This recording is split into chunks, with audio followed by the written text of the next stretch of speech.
नमस्कार दोस्तों, आज का वीडियो बहुत ही मार्मिक होने वाला है। कृपया वीडियो में आगे बढ़ने से पहले हमारे चैनल को लाइक सब्सक्राइब जरूर करें। माता गंगा ने शकुनी से क्या कहा? कुरुक्षेत्र का महायुद्ध अंतिम चरण में था।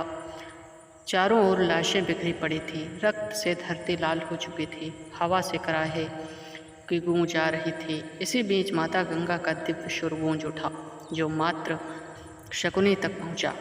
शकुनी जो अपने षड्यंत्रों से, छल कपट से इस युद्ध का सबसे बड़ा सूत्रधार बना था, अब मृत्यु समीप पड़ा था। उसी समय गंगा प्रकट हुई और उससे बोली, शकुनी, तूने अपने जीवन का अधिकांश समय द्वेष और प्रतिशोध से जला दिया। तेरे हृदय में भाइयों की कैद और अपमान की पीड़ा इतनी गहरी थी कि तूने भुलाकर भी केवल बदले की आग में पांडवों और कौरवों दोनों का विनाश कर डाला। पर क्या तूने कभी सोचा, तेरी यह चालाकी अंततः किसे लाभ पहुंचाएगी?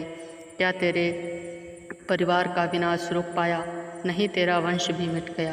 गंगा आगे बोली, तूने दुर्योधन को उकसाया, उसे गर्व और अहंकार के अंधे रास्ते पर ढकेल दिया। तूने दुर्योधन को यह समझाया कि छल से पांडवों को हराकर ही कौरव वंश सुरक्षित रहेगा। पर क्या हुआ? उसी छल ने तेरे हस्तिनापुर को जलाकर राख कर दिया।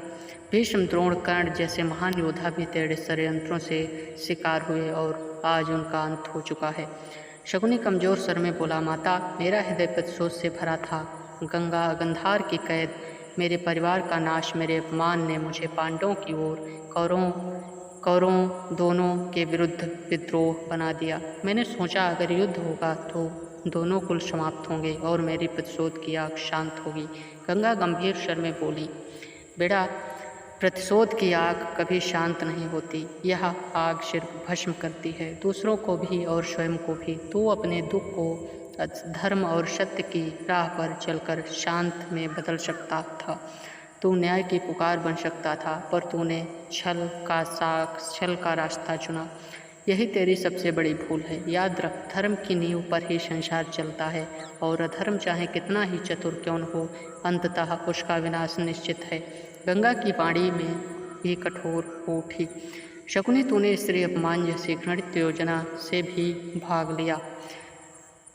चिरहरण तेरे षड्यंत्रों का हिस्सा था। क्या तुझे मालूम नहीं कि जब किसी स्त्री का अपमान होता है तो संपूर्ण समाज का विनाश तय होता है? तेरी उस एक योजना ने महायुद्ध की जड़ें मजबूत की। आज तेरे कारण ही लाखों माताओं की नींद उजड़ गई है। शकुनी की आंखों में आंसू बह निकले। वह टूटी हुई आवाज में बोला, माता, अब मुझे अपने अपराधों का बोध हो रहा है। सच है, सच में मैं दुख और प्रतिशोध से अंधा हो गया था। मैंने धर्म की राह खो दी, पर अब जो मृत्यु सामने खड़ी है, क्या मेरे लिए कोई प्रायश्चित शेष है? गंगा का स्वर अब ममतामयी हो उठा। शकुनी, हर आत्मा को अपने कर्मों का फल भोगना पड़ता है। तू भी अगले जन्म तक पाप का प्रायश्चित करेगा, पर यदि तू अपने अंतिम क्षण में सच्चे मन से पश्चाताप और ईश्वर का स्मरण करे तो तुझे मुक्ति का मार्ग मिल सकता है। याद रख, देर से किया गया पश्चाताप भी व्यर्थ नहीं जाता। यह आत्मा को अगले जीवन में सुधार का अवसर देता है। गंगा ने अंतिम वचन में कहा, इसलिए अब शांति की मृत्यु को स्वीकार कर। तेरे छल और षड्यंत्रों से इस भूमि को रक्त से भिगो दिया है, पर तेरे पश्चाताप के आंसू शायद आने वाले युगों को यह सीख देंगे कि प्रतिशोध और कपट का मार्ग केवल विनाश लाता है।